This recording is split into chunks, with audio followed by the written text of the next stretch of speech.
नमस्ते, मैं सीए रोहित गिरनानी आप सभी का पेज इंडिया के इस वीडियो में स्वागत करता हूं।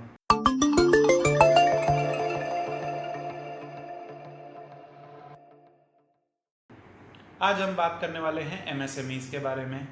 एमएसएमईज़ क्या है, इसमें रजिस्टर करवाने के क्या अनेक फ़ायदे हैं और कोरोना जैसी इस मुश्किल घड़ी में क्यों पहले से ज़्यादा अब भी ये रजिस्ट्रेशन करवाना ज़रूरी है।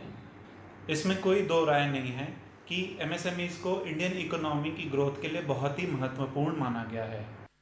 खेती अगर भारत की अर्थव्यवस्था की रीढ़ है तो एमएसएमई उसके मजबूत कदम है जो देश की प्रगति को गति देने का काम करते हैं। एमएसएमई एक्ट के अनुसार ऐसी मैन्युफैक्चरिंग ऑर्गेनाइजेशंस जिनका प्लांट एंड मशीनरी में इन्वेस्टमेंट 10 करोड़ से कम है या ऐसी सर्विस प्रोवाइडिंग ऑर्गेनाइजेशंस जिनका उनके इक्विपमेंट्स में इन्वेस्टमेंट 5 करोड़ से कम है, वो एमएसएमई कहलाती हैं। इस चीज़ को समझने के लिए हम एक एग्जाम्पल लेते हैं। मिस्टर आनंद हैं, उनकी एक सोप मैन्युफैक्चरिंग फैक्ट्री है। उन्होंने अपनी प्लांट एंड मशीनरी पे 6 करोड़ रुपए इन्वेस्ट किया है, तो वो एमएसएमई कहलाएगा। क्यों? क्योंकि उनका जो total investment in plant and machinery है वो 10 करोड़ रुपए से कम है। हम इस चीज़ को समझने के लिए एक और एग्जाम्पल लेते हैं, पर अब हम इस बार सर्विस प्रोवाइडर के नज़रिए से देखेंगे। मिस भानु हैं, वो एक इंटरनेट सर्विस प्रोवाइडर हैं। उन्होंने इक्विपमेंट्स में 1 करोड़ रुपए का इन्वेस्टमेंट किया है, तो वो एमएसएमई कहलाएंगी क्योंकि उनका इन्वेस्टमेंट 5 करोड़ रुपए से कम है। तो अब आप बखूबी समझ गए होंगे कि एमएसएमई क्या है और कौन से ऐसे ऑर्गेनाइजेशंस हैं जो एमएसएमई में रजिस्ट्रेशन के लिए क्वालिफाई होते हैं। अब हम बात करते हैं एमएसएमई सेक्टर की इंडिया में क्या इम्पोर्टेंस है, क्या महत्वता रखता है एमएसएमई सेक्टर इंडियन इकोनॉमी के लिए। Directorate general of commerce intelligence and statistics के फिगर्स के मुताबिक एमएसएमई सेक्टर इंडिया की इकोनॉमी में 29 से 30% तक का योगदान देती है।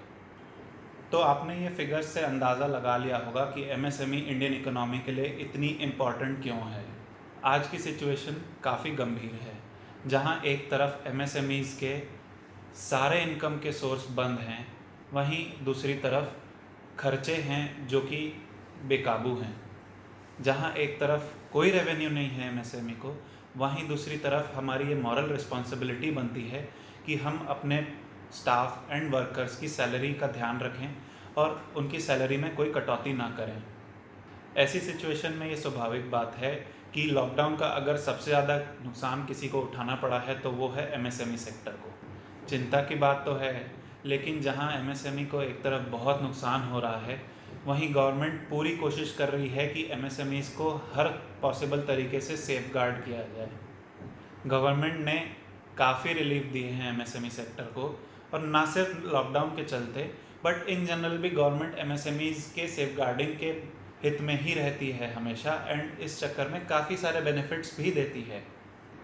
सबसे पहला है सब्सिडाइज इंटरेस्ट रेट्स पे एमएसएमईज़ को लोन देना, एंड लोन देते समय एमएसएमईज़ को प्रायोरिटी पे रखना।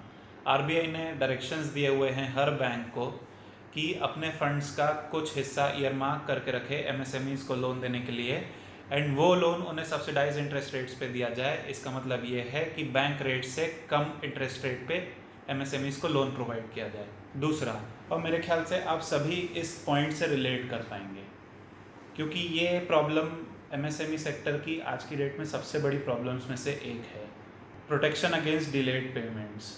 इसका मतलब ये है कि अगर बायर आपसे पेमेंट में डिले करता है और 45 दिन से ज़्यादा की डिले करता है, तो उसको प्रिंसिपल अमाउंट के साथ साथ कंपाउंड इंटरेस्ट देना पड़ेगा, जो कि बैंक इंटरेस्ट रेट से 3 गुना ज़्यादा होगा। अगर आपने आईएसओ सर्टिफिकेशन भी लिया हुआ है तो उस पर हुआ खर्च भी सरकार आपको रिम्बर्स करती है अगर आप अप्लाई करते हैं तो। एमएसएमईज़ को डिस्काउंट रेट पे इलेक्ट्रिसिटी भी प्रोवाइड की जाती है। गवर्नमेंट टेंडर्स में भी एमएसएमईज़ को प्रायोरिटी दी जाती है। इतना ही नहीं, बल्कि सरकार 350 ऐसे प्रोडक्ट्स हैं जो एमएसएमईज़ से प्रायोरिटी बेसिस पे परचेज करती है। अगर आप ये 350 प्रोडक्ट्स की लिस्ट के बारे में जानना चाहते हैं, या आप ये जानना चाहते हैं कि आपका प्रोडक्ट इन 350 प्रोडक्ट्स की लिस्ट में आता है या नहीं, तो डिस्क्रिप्शन बॉक्स में दिए गए नंबर पे आप कॉल कर सकते हैं या हमें व्हाट्सएप कर सकते हैं। इसके अलावा कई ऐसे बेनिफिट्स हैं जो सरकार एमएसएमईज़ को देती है, लेकिन इसके लिए बहुत ज़रूरी है कि आप एक तो माइक्रो, स्मॉल या मीडियम एंटरप्राइज़ हैं और दूसरा आपने एमएसएमई में रजिस्ट्रेशन करवाया है, या आसान भाषा में कहूँ तो आपने अपना उद्योग आधार बनवाया है। कोरोना वायरस से हुए लॉकडाउन की वजह से एमएसएमईज़ को कुछ राहत देने के लिए आरबीआई ने उनके टर्म लोन्स पे 3 महीने का मोरेटोरियम पीरियड भी दिया है। इसका मतलब ये है कि आपको 3 महीने तक कोई ईएमआई देने की ज़रूरत नहीं है, कोई इंटरेस्ट देने की ज़रूरत नहीं है। आपका ईएमआई मोरेटोरियम पीरियड ख़त्म होने के बाद वापस रिज्यूम हो जाएगा, पर अगेन ये बेनिफिट उठाने के लिए आपको एमएसएमई में रजिस्ट्रेशन करवाना बहुत ज़रूरी है और आपका एमएसएमई होना बहुत ज़रूरी है। तो अब आप ये समझ गए होंगे कि उद्योग आधार बनवाना इतना ज़रूरी क्यों है और आज की डेट में पहले से भी ज़्यादा क्यों ज़रूरी हो गया है। इसलिए मेरा सजेशन यही है कि आप जल्द से जल्द अपनी इंडस्ट्री का उद्योग आधार बनवाएं और ये सारे बेनिफिट्स का लाभ उठाएं। तो इंतज़ार करना बंद करिए, क्योंकि सही समय कभी नहीं आता। सही समय अभी है, अभी उद्योग आधार बनवाइए और ये सारे बेनिफिट्स का लाभ उठाइए।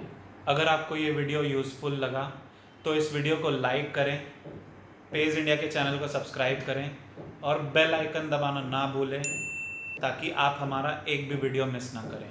अगर आप रेगुलर फाइनेंशियल या लीगल अपडेट्स चाहते हैं तो आप पेज इंडिया को इंस्टाग्राम पे फॉलो कर सकते हैं या फेसबुक पे फॉलो कर सकते हैं। पेज इंडिया इंस्टाग्राम और फेसबुक पे लगातार अपडेट्स देता रहता है। अगर आप ये सारे अपडेट्स ईमेल से चाहते हैं तो आप पेज इंडिया की वेबसाइट पे जाके पेज इंडिया की मेलिंग लिस्ट को सब्सक्राइब कर सकते हैं। पेज इंडिया फ्री में व्हाट्सएप अपडेट्स की सर्विस भी देता है, तो अगर आप ये चाहते हैं कि आपको अपडेट्स व्हाट्सएप के द्वारा आएँ तो आप हाय पेज लिख के दिए गए नंबर पे व्हाट्सएप करें। अगर ये जानकारी आपको काम की लगी और आपको लगता है कि आपको भी अपना उद्योग आधार बनवा लेना चाहिए तो तुरंत कांटेक्ट करें पेज इंडिया को। तो मिलते हैं अगले पेज के वीडियो में।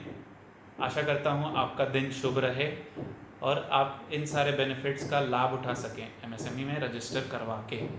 Bye bye.